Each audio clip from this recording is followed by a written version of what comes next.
Hello guys, मैं हूँ सोनम शर्मा। आज हम पढ़ेंगे कक्षा 10 की साइंस चैप्टर फर्स्ट का नाम है रासायनिक अभिक्रिया एवं समीकरण। टॉपिक चल रहा है हमारा संरक्षण।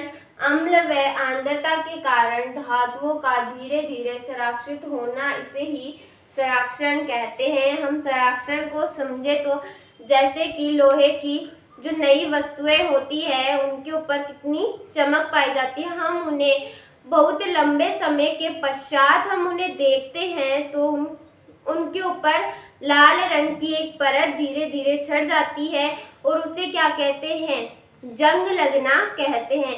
जैसे कि चांदी के ऊपर काले रंग की परत छड़ना, तांबे के ऊपर हरे रंग की परत छड़ना, ये धीरे धीरे ये परतें छड़ जाती है। इसी प्रक्रिया को क्या कहते हैं, संरक्षण कहते हैं। नेक्स्ट है विकृत गंधिता।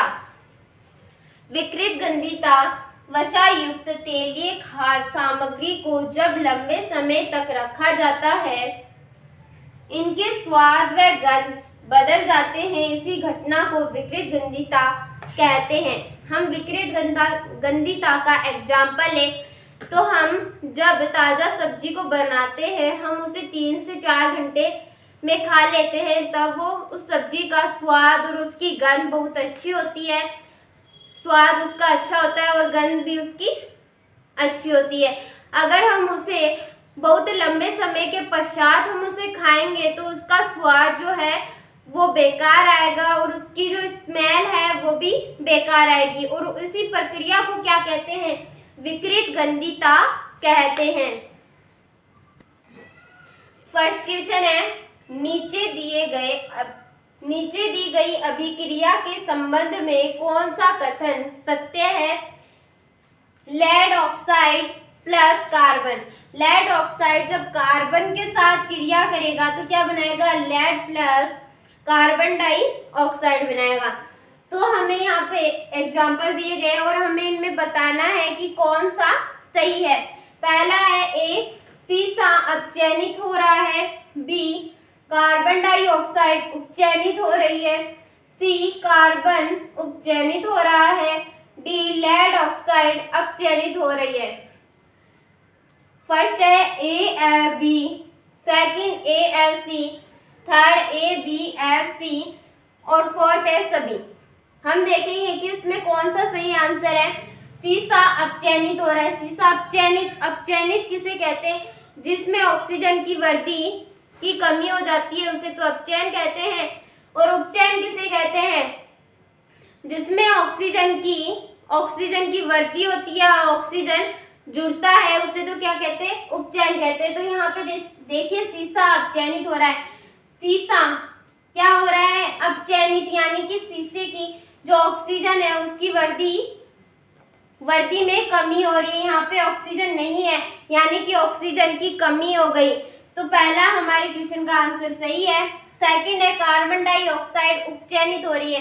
कार्बन डाइऑक्साइड में क्या हो रही है, ऑक्सीजन जुड़ रहा है और क्या हो रहा है, ऑक्सीजन की वृद्धि हो रही है, उसे ही क्या कहते हैं, उपचयन कहते हैं। तो सेकंड भी हमारा क्वेश्चन का आंसर सही है। तो हम क्या कहेंगे, first A F B question का आंसर है। सेकंड क्वेश्चन है, आयरन ऑक्साइड क्रिया करेगा एल्युमिनियम के साथ तो क्या बनेगा, एल्युमिनियम ऑक्साइड प्लस आयरन। तो यहाँ पे हमें बताना है कि ऊपर दी गई अभिक्रिया किस प्रकार की अभिक्रिया, जो ये अभिक्रिया हमें दी गई है ये अभिक्रिया किस प्रकार की है। ए दे रखा है संयोजन अभिक्रिया, बी द्विविस्थापन अभिक्रिया, सी वियोजन अभिक्रिया, डी विस्थापन अभिक्रिया।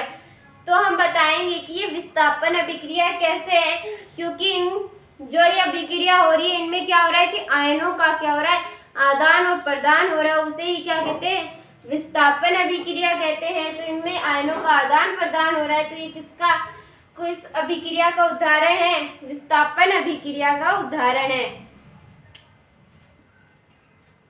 थर्ड है, लोहे चूर्ण पर तनु हाइड्रोक्लोरिक अम्ल डालने से क्या होता है। सही उत्तर पर निशान लगाइए। ए दे रखा है हाइड्रोजन गैस है आयरन क्लोराइड बनता है। बी क्लोरीन गैस एवं आयरन हाइड्रोक्साइड बनता है। सी कोई अभिक्रिया नहीं होती है। डी आयरन लवण एवं जल बनता है। तो इसका सही आंसर क्या होगा? लोहे चूर्ण पर तनु हाइड्रोक्लोरिक अम्ल डालने से हाइड्रोजन गैस एवं आयरन क्लोराइड बनता है। यही हमारे क्वेश्चन का सही आंसर है।